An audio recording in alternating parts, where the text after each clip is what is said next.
चार मंजिला मिट्टी की झोपड़ी। बरसात की हल्की फुहारें पड़ रही थी। गांव के कच्चे रास्तों पर कीचड़ जमा था और दूर खेतों में मेढकों की आवाज़ गूंज रही थी। उसी छोटे से गांव के किनारे एक बूढ़ा आदमी मिट्टी गूंथ रहा था। उसके हाथों में छाले थे, कपड़े मैले थे और चेहरे पर गरीबी की लकीरें। गांव वाले उसे रामू काका कहते थे। रामू काका के पास न जमीन थी, न पैसा और न कोई बड़ा सहारा। उसकी पत्नी कई साल पहले बीमारी से गुजर चुकी थी। एक बेटा था जो शहर जाकर मजदूरी करने लगा और फिर कभी लौटकर नहीं आया। अब रामू अकेला था। गांव में लोग उसे दया की नज़र से देखते थे। कोई बचा खुचा खाना दे देता, कोई पुराने कपड़े, लेकिन रामू काका की आंखों में आज भी एक सपना था, अपना घर बनाने का सपना। वह बरसों के एक टूटी झोपड़ी में रहा करता था। हर बारिश में छत टपकती, गर्मी में मिट्टी की दीवारें टूटने लगती और सर्दी में हवा अंदर घुस जाती। कई बार उसने पंचायत से मदद मांगी, लेकिन हर बार उसे आश्वासन ही मिला। एक दिन गांव के कुछ लोग शहर से लौट वे बड़े मकानों की बात कर रहे थे। चार मंजिला इमारतें, चमचमाते कमरे, ऊंची बालकनियां। रामू चुपचाप उनकी बातें सुन रहा था। तभी उनके मन में एक अजीब विचार आया। अगर अमीर लोग चार मंजिला मकान बना सकते हैं तो मैं क्यों नहीं? उसने खुद से कहा। लोग को यह बात सुनकर हंसी आ गई। अरे रामू, तेरे पास खाने के पैसे नहीं और तू चार मंजिला मकान बनाएगा, वो भी मिट्टी का? पागल हो गया है क्या बूढ़ा? लेकिन रामू ने किसी की बात पर ध्यान नहीं दिया। अगले ही दिन वह तालाब के पास से चिकनी मिट्टी लाने लगा। उसने खेतों से सूखी घास इकट्ठी की, पुराने बांस जमा किए और टूटे हुए ईंट पत्थर उठाकर घास के पास रख दिए। गांव वाले रोज उसे देखते और मजाक उड़ाते। बच्चे पीछे पीछे चलकर गाना गाते, रामू काका बनाएंगे महल। लेकिन रामू बस मुस्कुरा देता। उसने सबसे पहले मजबूत नींव बनाई। मिट्टी में भूसा और गोबर मिलाकर उसे कई दिनों तक गूथा। फिर दीवारें खड़ी करने लगा। दिन भर मजदूरी करता और शाम को अपनी झोपड़ी बनाने में लग जाता। कई बार भूखा सो जाता, लेकिन काम नहीं छोड़ता। धीरे धीरे पहली मंजिल तैयार हो गई। गांव वालों को थोड़ा आश्चर्य हुआ। मिट्टी की दीवारें काफ़ी मजबूत थी। रामू ने बस और लकड़ियों से छत बनाई थी। उसने छोटी सी खिड़की भी बनाई जहाँ से हवा आती थी। लेकिन रामू यहीं नहीं रुका।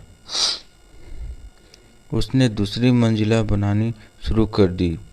अब लोगों को लगने लगा कि बूढ़ा सच में कुछ कर दिखाएगा। कुछ नौजवान उसकी मदद करने लगे। कोई पानी ला देता तो कोई मिट्टी गूंथ देता, लेकिन अधिकतर लोग अभी भी मजाक उड़ाते थे। बरसात आई। एक रात तेज आंधी चली। गांव के कई कच्चे घर टूट गए। लोग डर के मारे अपने घरों में दुबके रहे। सुबह जब बाहर निकले तो उन्होंने देखा कि रामू की बनाई पहली और दूसरी मंजिल मजबूत से खड़ी थी। गांव वाले हैरान रह गए। रामू ने मुस्कुराकर कहा, मिट्टी कमज़ोर नहीं होती, बस मेहनत मजबूत होनी चाहिए। अब गांव के लोग उसके काम को ध्यान से देखने लगे। कुछ लोग सलाह भी आने लगे कि मिट्टी को इतना मजबूत कैसे बनाया जाए। रामू ने तीसरी मंजिल बनानी शुरू की। अब उसका सपना पूरे गांव की चर्चा बन चुका था। दूर दूर के लोग देखने आने लगे कि एक गरीब आदमी मिट्टी की चार मंजिला झोपड़ी बना रहा है। कई लोग वीडियो बनाकर शहर भेजने लगे। लेकिन हर सफलता के साथ मुश्किलें भी बढ़ती है। एक दिन गांव के जमींदार हरिराम सिंह वहां आए।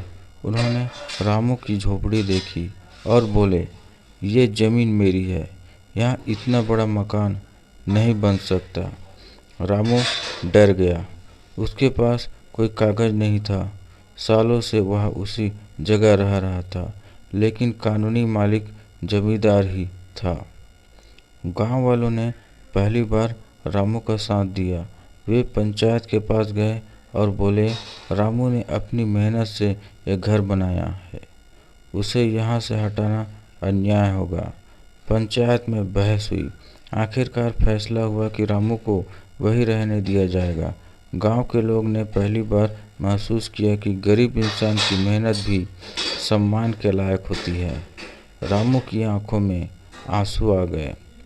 अब वह और जोश से काम करने लगा। तीसरी मंजिल पूरी होते होते उसकी उम्र और कमजोरी साफ दिखाई देने लगी थी। हाथ कांपते थे, कमर झुक गई थी, लेकिन सपना अभी भी जिंदा था। एक शाम गांव का छोटा बच्चा चिंटू उसके पास आया और बोला, काका, आप इतनी मेहनत क्यों करते रहते हो? रामू ने मिट्टी से सने हाथों को देखा और कहा, बेटा, आदमी गरीब पैदा हो सकता है, लेकिन उसके सपने गरीब नहीं होने चाहिए।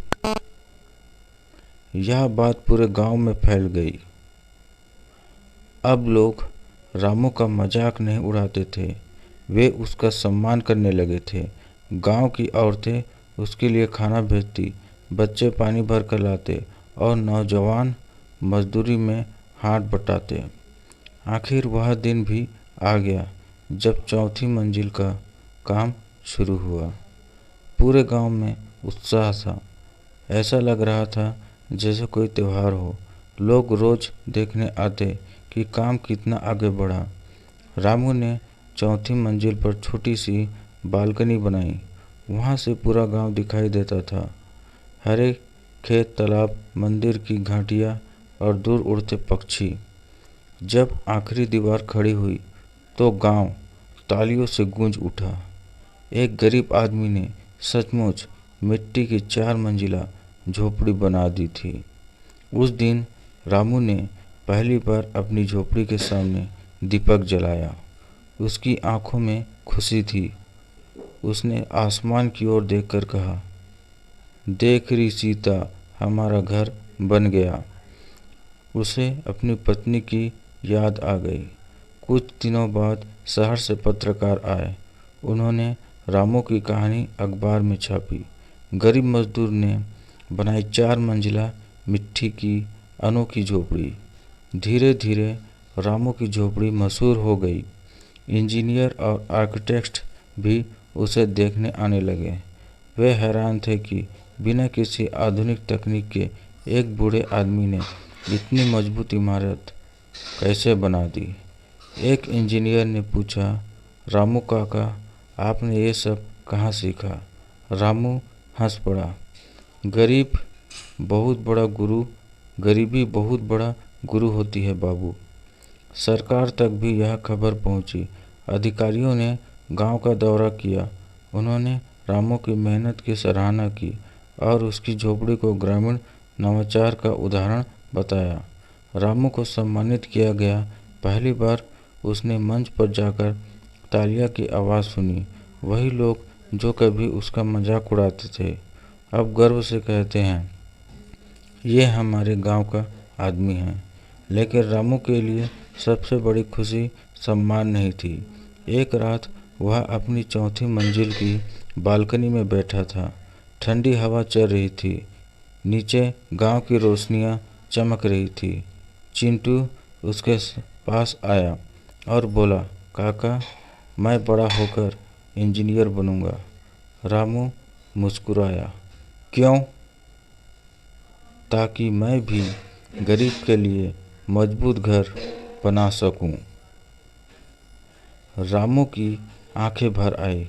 उसे लगा कि उसकी मेहनत सफल हो गई।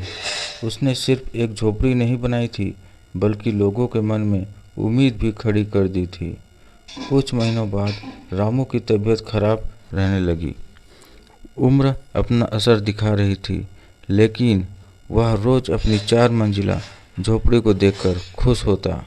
एक सुबह गांव वालों ने देखा कि रामू अपनी बालकनी में शांत बैठा है। जब लोग पास गए तो पता चला कि वह हमेशा के लिए इस दुनिया को छोड़ चुका था। पूरा गांव रो पड़ा। उसकी अंतिम यात्रा में हर इंसान शामिल हुआ। गांव के बच्चों ने उसकी झोपड़ी के सामने दीप जलाए। पंचायत ने फैसला किया कि उस झोपड़ी को कभी तोड़ा नहीं जाएगा। उसे रामू स्मारक बनाया गया ताकि आने वाली पीढ़ियां सीख सके कि गरीबी इंसान के सपनों को नहीं रोक सकती। आज भी लोग उस 4 मंजिला मिट्टी की झोपड़ी को देखने आते हैं। बच्चे उसकी कहानी सुनते हैं और प्रेरणा लेते हैं। झोपड़ी की दीवार पर बड़े अक्षरों में लिखा है, सपनों की ऊंचाई पैसे से नहीं, हौसले से तय होती है। हमारे इस YouTube चैनल को देखने के लिए बहुत बहुत धन्यवाद। अगर आपको हमारा YouTube चैनल की कहानी पसंद आई तो ज़रूर सब्सक्राइब करना। धन्यवाद।